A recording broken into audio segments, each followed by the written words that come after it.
Bonjour à tous, aujourd'hui on va s'attaquer à un sujet qui, on va pas se mentir, fait parfois un peu peur, la comptabilité.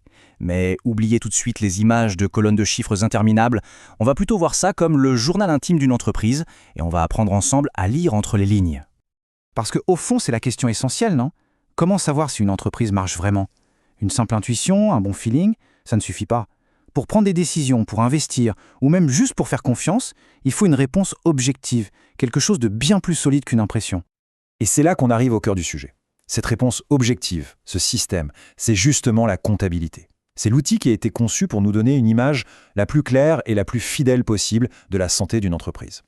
Alors, si on regarde la définition officielle, ça peut paraître un peu complexe. Une technique qui utilise un langage conventionnel, en fait, c'est assez simple.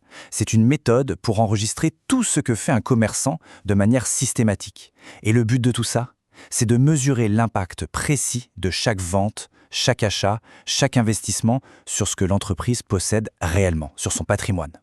Et le point vraiment crucial ici, c'est l'idée de langage conventionnel. Pour faire simple, c'est le langage des affaires, voilà. Si l'entreprise était une personne, la compta, ce serait sa voix. C'est comme ça qu'elle raconte son histoire, ses réussites, mais aussi ses difficultés. C'est vraiment le langage universel du monde économique.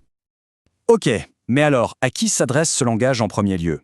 Eh bien, la première personne concernée, c'est le dirigeant. Pour lui, la comptabilité, c'est bien plus qu'une simple obligation. C'est un véritable tableau de bord. Et ce tableau de bord, il permet de piloter l'entreprise en 4 étapes logiques.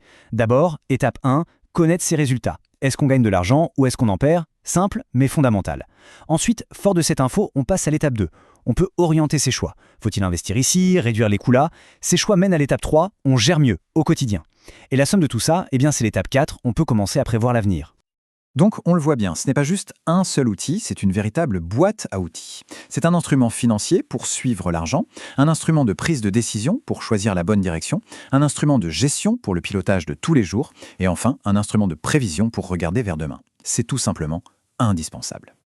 Bon, le dirigeant a donc une image super claire. Mais est-ce que c'est le seul à avoir besoin de lire cette histoire? Bien sûr que non. Une entreprise, ça ne vit jamais en autarcie. Il y a les salariés, les actionnaires, les banquiers, et tout ce monde a aussi besoin de comprendre ce qui se passe.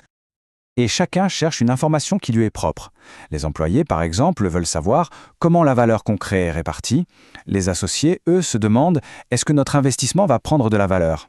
Et puis, les créanciers, les banquiers, leur question est plus directe, l'entreprise est-elle solide? Pourra-t-elle rembourser ses dettes? La comptabilité, c'est ce qui apporte des réponses factuelles à toutes ces questions. Et c'est ça qui bâtit la confiance. Mais attention, le cercle ne s'arrête pas là. L'influence de la compta va bien au-delà de l'entreprise et de ses partenaires.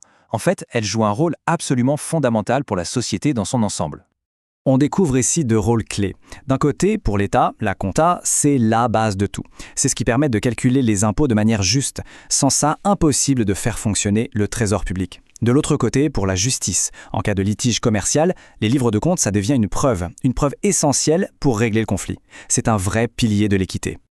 Alors on l'a compris, ce langage sert à plein de gens différents. Pour que tout le monde se comprenne, pour que ce langage soit vraiment universel, il faut des règles communes, c'est évident. On ne peut pas laisser chaque entreprise inventer sa propre grammaire, ce serait le chaos. Et pour que ça marche, il faut une structure. Prenons l'exemple du Maroc. On voit bien que ce n'est pas juste une idée en l'air, c'est un processus qui a été mûrement réfléchi.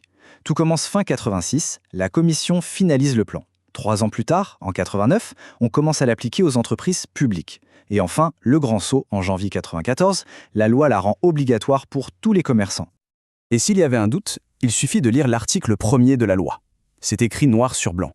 Toute personne ayant la qualité de commerçant est tenue de tenir une comptabilité. Le mot-clé ici, c'est « est tenu ». Ce n'est pas peut, ce n'est pas devrait. C'est une obligation. Point. Au final, ce qu'on voit, c'est que la comptabilité a une triple identité. C'est d'abord un instrument de contrôle et de gestion pour le dirigeant, c'est ensuite un langage de confiance pour tous les partenaires, et enfin, c'est une obligation légale au service de l'intérêt général.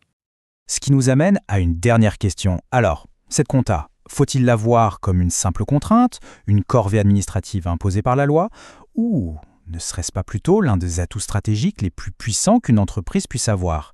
Honnêtement, après tout ce qu'on vient de voir, la considérer comme une simple contrainte, ce serait peut-être passer à côté de l'essentiel, non?